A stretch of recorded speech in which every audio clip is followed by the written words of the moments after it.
বন্ধুরা, যদি দেখেন কারোর মধ্যে কাম ইচ্ছার অভাব থাকে, অর্থাৎ যৌন সঙ্গমে ইচ্ছার অভাব দেখা দেয়, স্ত্রী সঙ্গমে ইচ্ছার অভাব থাকে,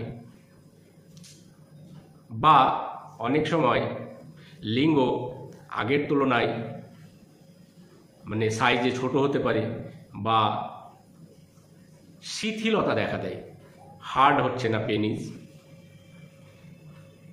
রোগের মধ্যে যৌন ইচ্ছা বা যৌন চাহিদা কম হয়ে যাচ্ছে, স্বপ্নদোষ হতে পারে।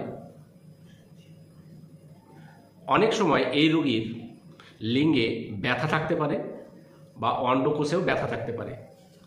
তো এই ধরনের যদি সমস্যায় কেউ ভোগেন, তাহলে হোমিওপ্যাথিক ওষুধ নিউফার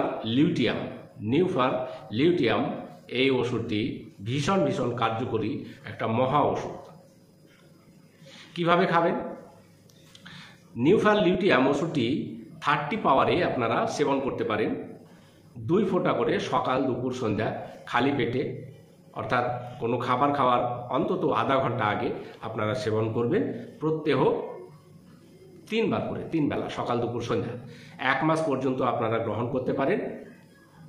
প্রয়োজন হলে পারে আপনারা কমেন্টে আমাকে প্রশ্ন করতে পারেন, কিভাবে খাবেন, কতদিন খাবেন, শারীরিক অবস্থা কেমন আছে, এগুলো আমাকে কমেন্ট করে জানাতে পারেন এবং পরামর্শ নিতে পারেন। ধন্যবাদ, ভালো থাকবেন।